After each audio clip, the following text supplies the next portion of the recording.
겨자씨 믿음 이런 주제로 같이 한번 말씀을 나누면서 함께 은혜를 받는 시간 갖도록 하겠습니다. 우리가 지난 시간에는 주님께서 변화산 사건을 제자들에게 경험하게 하시면서 그 변화산의 사건을 제자들에게 경험하게 하신 예수님의 의도는 주님을 따르는 십자가의 길은 고난만 있는 게 아니고 실패와 아픔과 고통만 있는 게 아니고 그 십자가 너머에는 영광이 있다. 그러니까 하나님이 주실 영광을 바라보고 너희가 힘들더라도 하나의 고난에 매몰되지 말고 주님을 따라가는 십자가의 길을 너희들이 제자로서 따라가야 된다. 어떤 그런 메시지가 담겨 있다고 말씀을 드렸습니다. 그래서 여러분 우리는 십자가 뒤에 있는 영광, 부활의 영광을 우리가 주목하시고 우리가 이 세상에서 신앙생활하면서 참 많은 힘듦이 있습니다.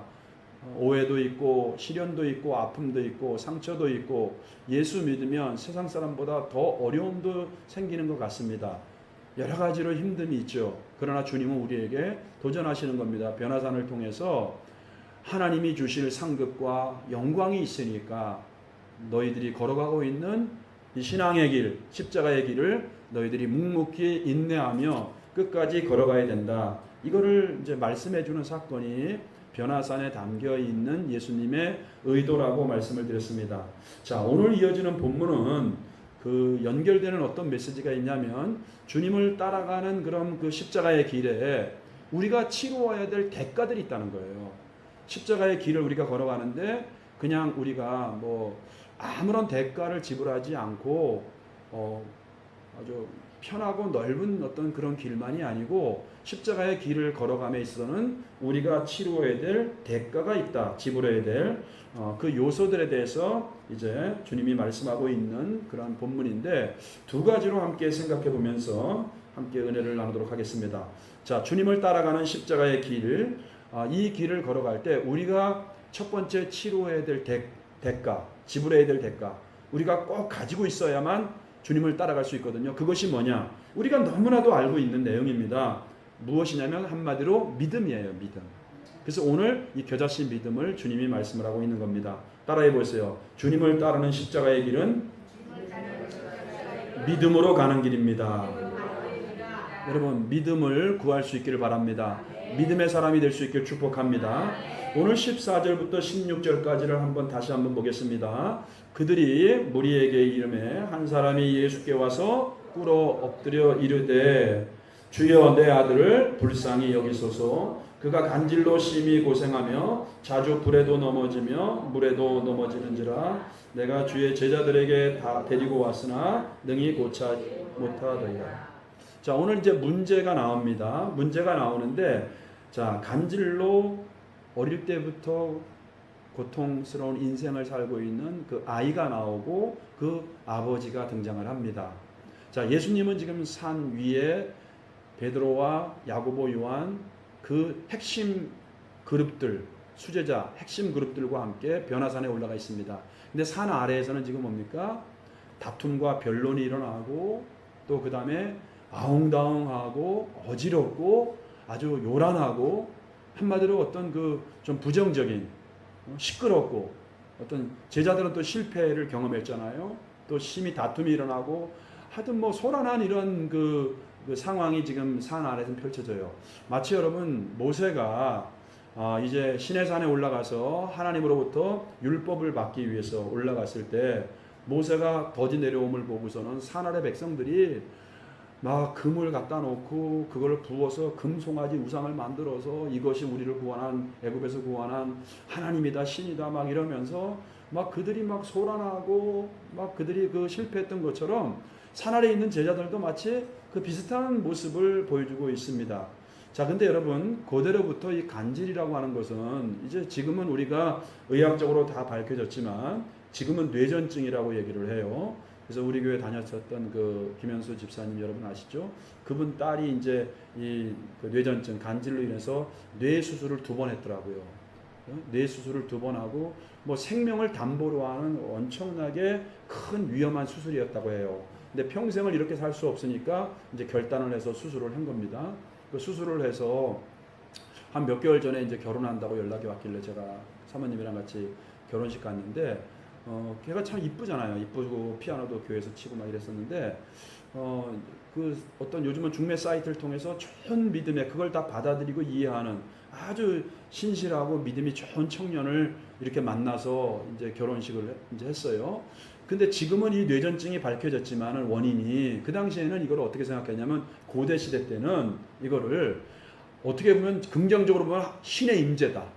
막 몸을 떨면서 막 그냥 막 부들부들하니까 이거는 뭐 신의 그래서 영광스러운 병이라고 얘기했어요. 거룩한 병이다 옛날에는 이거를 거룩한 질병이다. 막 그냥 신이 임재한 것처럼 막 몸을 부들부들 떨고 막 그냥 쓰러지고 막 이러니까 이거 신이 덮쳐서 그렇다. 막 이렇게도 생각을 했고 부정적으로는 또 신이 아니면 부정적으로는 이건 귀신이 들려갖고는 그런 일이 일어나는 거다. 그래서 여기 지금 우리가 이제 이런 본문이 여러분 공관복음서라고 하는 마태, 마가, 누가복음에 이 내용이 다 기록되어 있는데 이제 마가복음이나 이런 데 보면은 귀신이라고 하는 게 나오거든요. 귀신이 저를 불에도 물에도 집어넣습니다. 이제 이런 말이 나와요. 자, 그런데 이 아이가 얼마나 이것이 안타깝겠습니까? 자기 자식이 이런 고통스러운 일을 평생을 반복을 하고 경험을 하는데 그래서 안타까운 마음을 가지고 이 아이를 고치겠다는 절박한 마음을 가지고 제자들에게 온 겁니다. 근데 제자들에게 데리고 와서는 뭐라고 얘기하죠? 성경은 능히 고치지 못하더이다. 자, 그런데 우리가 17절에 산 아래 내려와서 그 모습을 보시는 예수님께서 패역한 세대여 이렇게 이야기하면서 믿음을 강조를 해요. 믿음을 지적하십니다. 읽어보겠습니다. 시작. 예수께서 대답하여 이르시되 믿음이 없고 패역한 세대여 내가 얼마나 너희와 함께 있으며 얼마나 너희에게 참으리요 그를 이리로 데려오라 하시니라. 그 상황 속에서 예수님이 딱 지적하는 건 뭐냐면은 패역한 세대라는 것은 마찬가지예요. 하나님의 능력, 하나님을 불신하는 세대라는 거예요. 그러니까 믿음이 없다는 거예요. 믿음이 없다. 내가 얼마나 너희와 더 함께 있어야 되며 내가 얼마나 너희를 더 참아야 되느냐. 그러므로 여러분 기억하십시오. 주님을 따르는 신앙생활은 단 한 가지밖에 없습니다. 믿음입니다. 믿음. 그러니까 믿음이 없는 사람은 결국은 뭡니까? 하나님을 대적하는 패역한 세대가 될 수밖에 없다는 거예요. 사랑하는 성도 여러분, 믿음이라고 하는 것 여러분이 꼭 기억하시고 믿음은 원어적으로 뭐냐면 하나님과 연결된다 이런 뜻이에요. 하나님과 연결된다. 하나님께 묶이는 거예요, 여러분들. 그래서 종교라고 하는 그 어원도 그 릴리지오라고 하는 라틴어에서 왔는데 그게 뭐냐면 하나님과 딱 한 몸이 돼서 접착제로 묶이는 걸 얘기하는 거예요. 그러니까 믿음은 여러분 묶이는 겁니다. 하나님께 묶이시기 바랍니다. 그러니까 믿음이 없다고 얘기를 합니다. 그러면서 20절에 보면은 또 강조하죠. 20절에 자 20절 이르시되 시작 이르시되 너희 믿음이 작은 까닭이라 진실로 너희에게 이르노니 만일 너희에게 믿음이 겨자씨 하나만큼만 있어도 이 산을 명하여 여기서 저기로 옮겨지라 하면 옮겨질 것이요 또 너희가 못할 것이 없으리라. 다시 강조하죠. 20절에서 17절에서도 믿음을 지적하시고 20절에서도 뭐예요? 분명하게 너희의 믿음이 작은 까닭이다. 그래서 여러분 우리가 작은 믿음은 하나님의 능력을 경험하지 못합니다. 여러분들이 큰 믿음 될 수 있기 바랍니다. 심지어 큰 믿음은 뭐냐면 겨자씨만 하더라도 하나님을 전적으로 신뢰하는 거예요. 그래서 많은 신앙의 위대한 사람들이 하신 말씀 여러분 기억하십니까? 신앙은 100% 하나님을 신뢰하는 것이다. 99% 신뢰를 해도 기적은 일어나지 않는 거예요. 100%. 이 100%의 믿음이 겨자씨만 하더라도 하나님의 능력을 끌어들이는 하나님을 경험할 수 있는 믿음이 된다. 이 말을 예수님께서 하고 있는 겁니다. 그러니까 믿음이 없으면 여러분 아무것도 안 되는 거예요. 그러니까 믿음은 뭐예요? 오늘 본문에서 보면은 주님을 붙잡는 거예요. 주님 앞에 나가는 겁니다. 주님을 의지하는 거예요. 그래서 주님이 그를 내게로 데려오라 이렇게 얘기하잖아요. 마가복음에서 마찬가지예요. 더 구체적으로 마가복음 9장 19절에 보니까 대답하여 이르시되 믿음이 없는 세대여 같은 내용이거든요. 내가 얼마나 너희와 함께 있으며 얼마나 너희에게 참으리요. 마가복음에서도 그런 말을 해요. 그를 내게로 데려오라. 그러니까 믿음이라는 것은 예수님께 나가는 겁니다. 할렐루야. 예수님을 붙잡는 거예요. 보이지 않는 예수님의 손을 내가 붙잡는 겁니다. 그때 문제가 해결될 수 있는 것이죠. 그러니까 주님께 의지하는 거예요. 자, 그러면 구체적으로 또 이 믿음이 무엇이냐? 오늘 여러분 우리가 읽은 이 마태복음 21절에는 없지만 여러분 마가복음 9장에 보면은 이런 말이 있습니다. 9장에 보면 20절에 보니까 집에 들어가심에 제자들이 조용히 물었어요. 이제 사람들 앞에서는 좀 망신스러우니까 좀 부끄러우니까 예수님께 묻지를 못하고 예수님과 따로 있을 때 집에 들어갔을 때 제자들이 조용히 묻자오되 우리는 어찌하여 능히 그 귀신을 쫓아내지 못하였나이까. 그때 예수님께서 무슨 말씀을 하자면 마가복음 9장에서 이르시되 기도 외에 다른 것으로는 이런 종류가 나갈 수 없느니라. 그러니까 기도 외에는 귀신을 쫓아내는 하나님의 능력, 그런 능력들을 경험할 수가 없다는 겁니다. 자, 그러면서 보세요. 우리가 주님을 온전히 따라가는 제자의 길을 승리하기 위해서는 우리에게 뭐가 필요한 거예요? 겨자씨만한 하나님을 전적으로 신뢰하는 믿음이 필요하고, 이 믿음은 뭐예요? 결국은 하나님을 의지하는 거니까 이게 뭐예요? 하나님께 기도하는 거예요. 그래서 우리가 신앙생활에 믿음과 기도는 뗄래야 뗄 수 없는 것입니다. 그러니까 믿음이 있는 사람은 하나님을 의지할 수밖에 없죠. 그러니까 기도할 수밖에 없다는 것입니다. 그리고 이제 어떤 사본에는 그 말도 썼죠. 기도와 금식 외에는 더 절박하게 하나님만을 향해서 나아가는, 완전히 그냥 하나님께 집중하는 어떤 그런 거를 말씀을 하고 있다는 것입니다. 사랑하는 성도 여러분, 우리가 십자가의 길, 신앙생활 끝까지 우리가 승리하기 위해서는요, 지금 우리에게 맞닥뜨려 있는 신앙생활 하면서 주님을 따라가는 제자의 길에 우리의 신앙을 빼앗아가는 영적인 세력들이 얼마나 우리를 무너뜨리고 대적하는지 모릅니다. 신앙은 영적인 전쟁이에요. 제가 여러분들에게 말씀드렸잖아요. 저는 이제 1세대, 아브라함처럼 1세대거든요. 제가 1세대 때, 고등학교 때 은혜를 받고 성령을 체험하고 하나님을 위해서 내 인생을 바치리라. 이러고 이제 고등학교 1학년 말 때부터 저는 성결교회에 있었기 때문에 서울신학대학을 제가 이제 들어갔거든요. 그때부터. 근데 서울신학대학 들어가서 1학년 때 얼마나 영적 전쟁이 많은지 몰라요.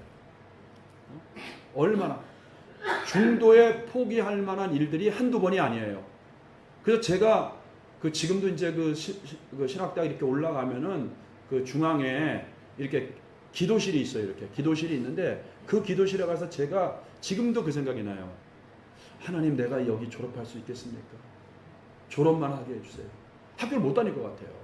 졸업만 하게 해주세요. 하루하루 사는 게 얼마나 연단이 많고 얼마나 힘듦이 많은지 환경적으로도 그랬어요.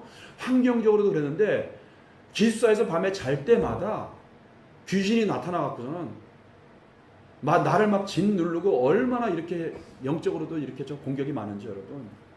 그래서 우리가 주님의 제자로서 십자가를 지고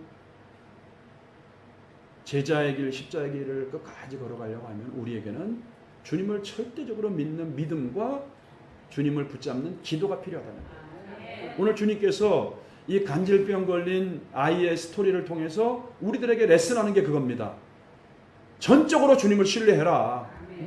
주님 붙잡고 기도해라. 그러니까 응답받을 때까지 기도하라는 겁니다. 할렐루야. 이런 은혜가 저와 여러분들에게 있기를 주의 이름으로 축복을 드리겠습니다. 근데 이 제자들은 그럼 보세요. 제자들은 왜 여러분 귀신을 쫓아내지 못했습니까? 이렇게 묻잖아요. 왜 그랬습니까?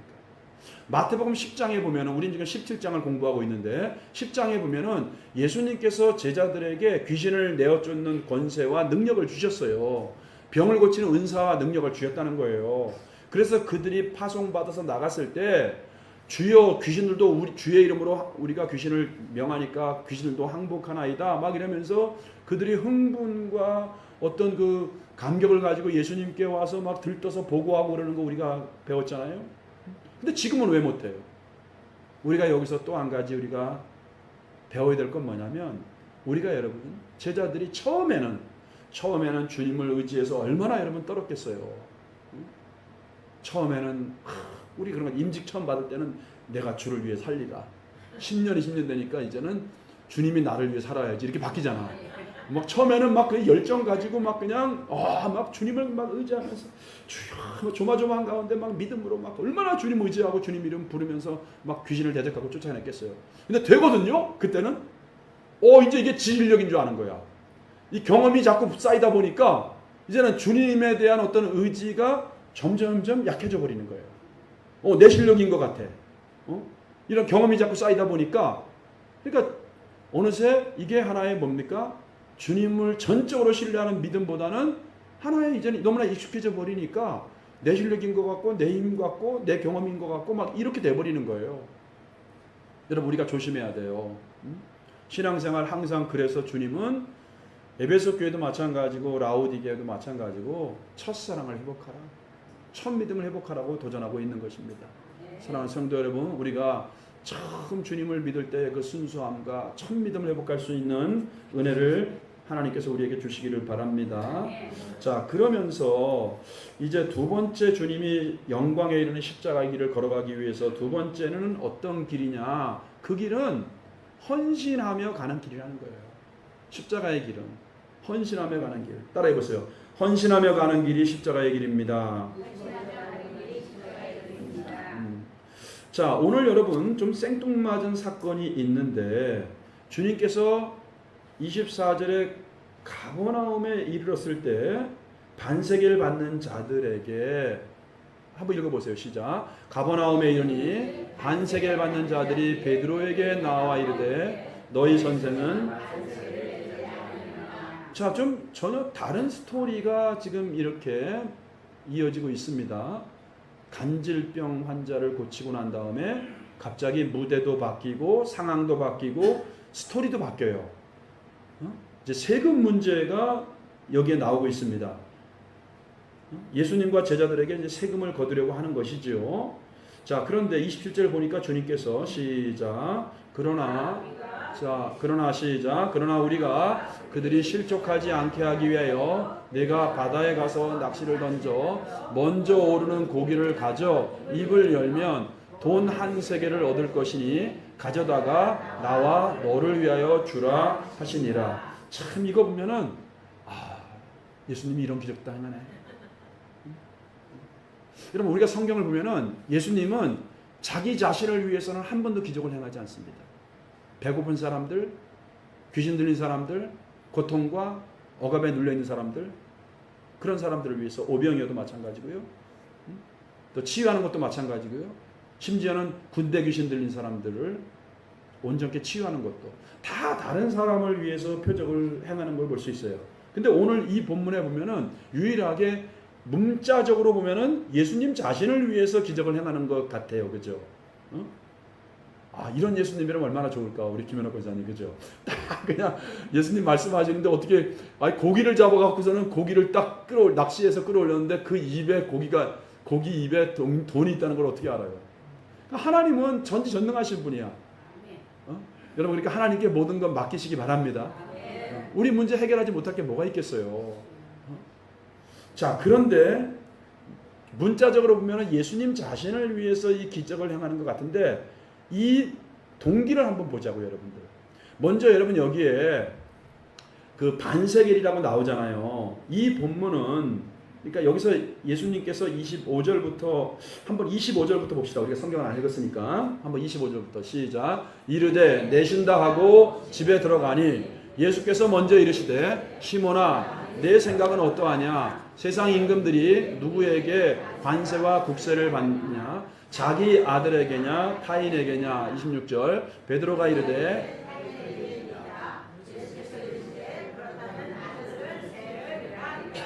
자, 그러면서 27절에 보니까 이 중요한 단어가 뭐냐면 실족하지 않게 하기 위하여. 여러분들 여기도 한번 밑줄을 치세요. 실족하지 않게 하기 위하여. 그러니까 앞에 나오는 25절과 26절은 자기 아들에게는 세를 안 받는다 그랬죠. 그리고 여러분 여기 나오는 이 세라고 하는 것은 로마 정부에 바치는 세가 아닙니다. 여기서 세금은 로마 정부에 바치는 세가 아니에요. 당시는 로마가 이 유대 이스라엘을 지배하고 있었잖아요. 그러니까 로마에다가 세금을 내야 됐습니다. 모든 사람들은. 근데 여기서 이 본문에서 나오는 세는 반세겔은 로마 정부에 바치는 세가 아니고 성전에 내는 세금이었어요. 자, 이스라엘 사람들은 20세 이상 성인이 되면 누구나 다 성전세를 내야 돼요. 그러니까 여기서 나오는 반세겔은 그러니까 성전세예요, 성전세. 근데 보세요, 여러분. 성전의 주인이 누구예요? 주님이잖아. 예수님이 성전의 주인이잖아. 하나님이잖아. 예수님은 하나님의 아들이잖아. 그러니까 아들이기 때문에 성전세를 낼 필요가 있어요, 없어요? 없어요. 그래서 예수님이 25절, 26절에서 그 말을 한 거예요. 세상 사람들은 누구에게 세를 받느냐? 아들에게 받어, 그렇지 않은 사람에게 받어. 그러니까 예수님은 하나님의 아들이니까 세를 안 내도 돼요, 세금을. 그러니까 성전세기 때문에 성전의 주인이니까 세금을 안 내도 돼요. 자, 여기까지 따라오셨죠? 이해하셨죠?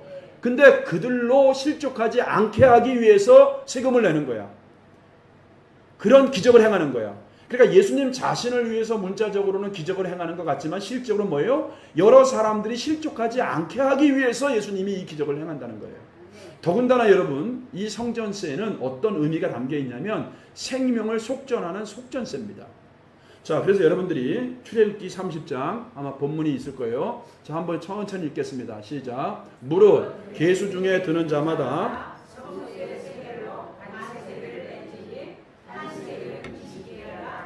그 반세겔을 여호와께 드릴지며 계수 중에 드는 모든 자 곧 20살 이상 된 자가 여호와께 드리되 너희의 생명을 대속하기 위하여 여호와께 드릴 때에 부자라고 반세겔에서 더 내지 말고 가난한 자라고 덜 내지 말지며 너는 이스라엘 자손에게서 속전을 취하여 회막 봉사에 쓰라. 이것이 여호와 앞에서 이스라엘 자손의 기념이 되어서 너희의 생명을 대속하리라. 그러니까 성전세는 어떤 의미가 있는 거예요? 생명을 구원받은 것. 자, 이스라엘 백성들이 여러분 애굽에서 종살이하다가 하나님의 은혜로 모세를 세워서 그들이 출애굽하잖아요. 출애굽할 때 마지막 10가지 재앙이 뭐예요? 장자 죽음이었잖아요. 장자들이 죽지 않기 위해서 문 임방에 어린 양의 피를 발랐습니다. 문설주에. 그래서 피를 보고 넘어갔잖아요. 구원을 받았잖아요. 그러니까 구원을 받은 거에 대해서 하나님께 드리는 세금, 이것이 성전세였어요. 생명의 속전을. 자, 그럼 예수님으로 돌아가 보세요. 예수님은 우리에게 생명을 베푸는 사람입니까? 예수님도 구원을 받아야 될 사람입니까? 예수님은 생명을 오히려 자기 몸을 죽여서 우리에게 생명을 얻도록 하기 위해서 피를 흘려서 우리를 구원하신 분이잖아요. 이건 속전값이잖아요. 그러니까 예수님이 속전값 치러야 돼요? 치르지 말아야 돼요? 치를 이유가 없는 거예요. 이해가 되십니까? 그럼에도 불구하고 어떻게 하려고? 실족하지 않게 하기 위해서 예수님께서 그 기적을 행하셨다. 이거를 말씀하고 있는 것입니다. 자, 그러니까 여러분 실족하지 않기 위해서, 그리고 베드로도 또 이제 세금을 내야 되니까 베드로를 위해서도 예수님이 이 기적을 행하는 것입니다. 자, 우리가 이 사건을 통해서 예수님은 그렇게 하지 않으셔도 되지만 사람들이 실족하지 않게 하기 위해서 자신이 걸어가야 되는 십자가 여정 가운데, 길 가운데 예수님은 그렇게 헌신을 했다는 겁니다. 여러분 마찬가지입니다. 우리가 주님의 십자가를 지고 또 나에게 맡겨진 십자가를 지고 여러분 우리가 제자의 길, 십자가의 길을 걸어가려고 하면은 우리도 마찬가지예요, 여러분들. 헌신이라고 하는 게 필요합니다. 섬김이라고 하는 게 필요합니다. 배려라고 하는 게 필요합니다. 사랑이라고 하는 게 필요한 거예요. 다른 사람을 실족시키면 안 된다는 거예요, 여러분들. 예수님조차도 실족하지 않게 하기 위해서 그들을 배려했고 섬겼고 사랑을 나누었잖아요. 이해가 되십니까, 여러분? 그러니까 우리도 마찬가지야. 주님의 제자로서 우리가 십자가의 길을 걸어갈 때는 우리도 마찬가지입니다. 배려가 필요하고 실족하지 않게 하는 그런 정신과 그런 사랑의 행위가 우리에게 필요한 거예요. 여러분 바울이 한 말 기억합니까? 바울은 여러분 고기를 먹는 게 아무런 자기 신앙에서 아무런 문제가 안 돼요. 근데 뭐야, 믿음이 연약한 사람이 보면은 야, 저거 혹시 옛날 고린도 지역에서는 우상에게 짐승 고기를 바치고 그거를 많이 남으니까 시장에 내다 팔았단 말이에요. 바울의 믿음에서는 우상은 아무것도 아니야. 그러니까 고기 그냥 사다 먹어도 돼. 근데 믿음이 연약한 사람이 보면 저 고기 저거 우상에게 바쳐진 고기인데 바울이 저거 우상의 재물을 먹네. 그들이 시험에 들 수 있기 때문에 그들을 실족하지 않게 하기 위해서 나는 평생 고기를 먹지 않겠다 이렇게 말하잖아요. 신앙생활은 여러분 성숙할수록 다른 사람과의 관계를 여러분 중시해야 돼요. 내 멋대로 나 혼자 하는 게 아니에요. 첫째는 하나님과의 관계고 교회 관계고 성도의 관계예요. 배려가 필요하고 이해심이 필요하고 저들이 나의 이런 행위를 통해서 실족하면 어떻게 되는가, 시험에 들면 어떻게 되는가, 이런 배려가 십자가의 길을 걸어가는 저와 여러분들에게 요구된다는 거예요. 심지어 여러분 예수님이 왜 그런 기적을 해내요? 생명을 주시는 분이지 그분이 생명값을 내야 됩니까? 그분이 성전세를 내야 됩니까? 오히려 받을 뿐이지. 근데 실족하지 않게 하기 위해서 여러분 이런 정신이 저와 여러분들에게 있기를 바랍니다. 그러니까 십자가는 여러분 사실은 뭐냐면 의무가 아닌 것을 해야 되는 거예요. 내가 의무가 아닌 거 있죠. 우리가 의무가 아닌 거, 이게 진정한 헌신이고 그게 주님이 기뻐하는 거예요. 내가 마땅히 해야 될 거 있죠. 그 의무라 그러잖아요. 의무. 제가 이제 목사로서 설교하는 게 의무인데 이건 마땅히 제가 해야 될 거예요. 이게 이게 십자가네? 이러면 안 되죠. 이해가 돼요, 목사 여러분들? 제가 설교하는 거 하나님이 저를 세우셔서 설교하는 건 저의 의무인데 내가 이 십자가 지네 이거 뭐 설교하는 게 이렇게 생각하면 안 되는 거죠. 우리 장로님도 마찬가지고 우리 안수 집사님 권사님도 마찬가지고 교회를 섬기고 행정을 하고 돌보고 그렇죠? 또 신방하고 연약한 사람들을 권면하고 기도하고 이거 여러분들 구제하고 안수 집사나 권사나 장로님들이 마땅히 해야 될 의무예요. 이거는. 그래서 서약할 때 묻잖아요. 여러분들에게. 다 잊어버렸죠. 서약할 때 묻잖아요. 여러분들에게. 그 의무야. 근데 의무를 가지고 이건 내가 십자가다. 이건 내가 그냥. 그게 아니고 의무가 아닌 것을 하는 게 진정한 헌신이라고 주님은 말씀하고 있는 거예요. 어떤 정신이냐? 실족하지 않게 하기 위해서. 실족하지 않게 하기 위해서. 갑자기 그 기억도 나네요. 제가. 제 친구 목사가 새가족 초청 예배를 하는데 지난번에 말씀드렸죠. 새가족 초청 예배를 하는데 새 신자가 왔는데 장로님이 거기서 이제 뭐가 이렇게 마음이 상했나 봐. 새가족 있는 앞에서 밥상을 뒤엎었대. 옛날에 한번 제가 얘기했는데. 그러면 안 돼요, 여러분들. 그러니까 내가 배려하는 게 십자가의 길이에요. 실족하면 안 돼요. 실족하게 하면. 예수님이 그것을 우리에게 말씀하고 있다는 것이죠. 자, 여러분 우리가 고린도전서 한번 보세요. 바울이 참 이런 삶을 살고 있는 거예요. 고린도전서 천천히 한번 읽어보세요. 시작. 그런즉 내 상이 무엇이냐? 내가 복음을 전할 때 값없이 전하고 복음으로 말미암아 내게 있는 권리를 다 쓰지. 거기서 18절 보세요. 자기가 마땅히 누려야 될 권리가 있어요, 없어요? 있어요. 베드로처럼 아내를 데리고 다니면서 복음을 전할 수 있는 권리도 있었고요. 또 복음을 전하면 마땅히 그 교회로부터 생활비나 선교비나 사례를 받는 게 마땅했단 말이에요. 근데 자기가 받아야 될 권리, 자기가 누려야 될 당연한 권리를 내가 쓰지 않았다는 거예요. 자, 19절. 내가 모든 사람에게서 자유로우나 스스로 모든 사람에게 종이 된 것은 더 많은 사람을 얻고자 함이라. 유대인들에게 내가 유대인과 같이 된 것은 유대인들을 얻고자 하며 율법 아래에 있는 자들에게는 내가 율법 아래에 있지 아니하나 율법 아래에 있는 자같이 된 것은 율법 아래에 있는 자들을 얻고자 함이요 율법 없는 자에게는 내가 하나님께는 율법 없는 자가 아니요 도리어 그리스도의 율법 아래에 있는 자이나 율법 없는 자가 된 것은 율법 없는 자들을 얻고자 함이라.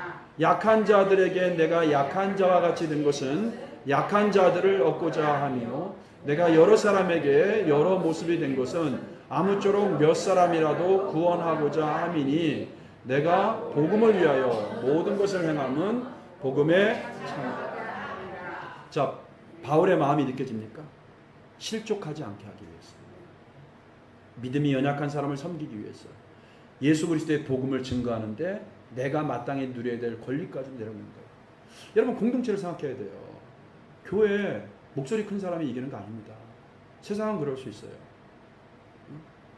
내가 이런 말을 할 때, 내가 이런 행동을 할 때, 내가 이런 모임에서, 뭐 목장도 마찬가지죠. 이제 오늘부터 목장하지만 내가 여기서 어떻게 하는 게 이 목장에 기름칠을 하는 것인가, 이걸 생각해야지.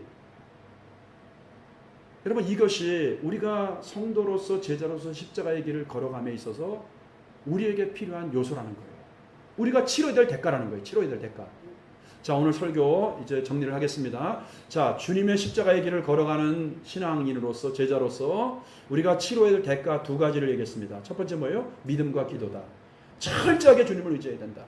그러지 않으면 세상 풍파를 이길 수가 없습니다. 기도하지 않으면 십자가의 길 승리할 수 없습니다. 기도 외에, 믿음 외에.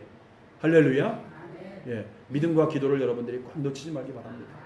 여러분들 어느 순간 찬양이 여러분들 입에서 나오지 않고 말씀에 대한 어떤 사모함이 없고 기도가 되지 않는다. 신앙이 병들어 있는 거예요. 근데 모르는 거, 이거를. 어쩌면 좋을까요? 이걸 모르는 거예요, 여러분들. 십자가의 길을 어떻게 따라갈 수 있겠습니까? 우리 옛날에 우리 교회에서 한번 갔었죠. 저 철로역정 가평에. 우리 교회에서 안 갔었나요? 예? 아, 우리 교회가 안 가고 제가 다른 데 갔었군요. 말씀만 했군요. 가평 쪽에 가면은 지구촌 교회에서 철로 역정을 만들어 놓은 게 있어요. 참 은혜스러워요. 이렇게 순례 그 경륜교. 우리가 여러분 이렇게 제자의 길로서 천국까지 입성하는 데 있어서 성경 다음으로 많이 팔린 게 철로 역정이잖아요. 너무 그거 하나하나 잘 꾸며놨는데 너무 메시지가 있고 은혜가 됩니다. 우리가 어떻게 그 길을 다 따라갈 수 있겠어요? 어떻게 수많은 유혹을 이기고, 어떻게 여러분 우리가 연단과 고통과 아픔을 이기고 상처를 이기고 어떻게 이 길을 따라갈 수 있겠어요? 저는 감정동에서부터 개척할 때 보면 지금 19년, 20년 가까이 되거든요, 이제는. 그리고 그 전부터 제가 신학교 졸업하고 목회한 것만 따지면 많이 되죠. 아, 목사님 은혜 받았어요. 뭐 제가 평생 목사님 함께 할게요, 지킬게요. 그런 말 한 사람은, 하고 있는 사람은 저 유대중 수사님밖에 없어요. 다 떠났어. 어떤 사람은 3개월, 6개월도 안 돼 떠나고요. 목사님 말씀이 너무 좋습니다. 제가 목사님 힘이 되어 끝까지 지키겠습니다. 안 보인다니까, 한 사람도. 여러분, 아니 목사도 이렇게 쉽게 떠나는데, 여러분 어떻게 신앙생활, 그 영적인 신앙생활을 여러분들이 믿음과 기도생활 없이 어떻게 여러분이 견딜 수 있겠어요? 거룩한 습관이 체질화되시기 바랍니다. 성경 계속 성경 읽기만 해서도, 우리 손흥무 지사님도 요즘 성경을 얼마나 많이 읽는지 몰라. 그러니까 이해가 되거나 안 가면 무조건 읽으셔야 돼, 그죠? 네. 그럼 깨닫게 되거든요. 우리 김현옥 권사님도 밤에 늦게 와서 얼마나 기도를 하시는지 몰라. 여러분 이렇게 회복을 하셔야 돼요, 여러분들이. 회복을 하셔야 돼요. 그리고 또 따라가는 십자가의 길은 어떤 길이다? 다른 사람을 실족하지 않게 하기 위해서 섬기는 길이고, 헌신하는 길이고, 배려하는 길이 바로 십자가의 길이다. 주님이 이 사건을 통해서 우리들에게 교훈하고 있다는 것입니다. 저는 저와 여러분들이 이런 성숙한 성도들이 되어서 여러분들 십자가 너머의 영광을 바라보고 끝까지 신앙의 경주를 다 완수할 수 있기를 예수님의 이름으로 축복합니다. 우리 같이 기도하겠습니다. 여러분들 오늘은 찬송하지 않고 우리 같이 기도하겠습니다.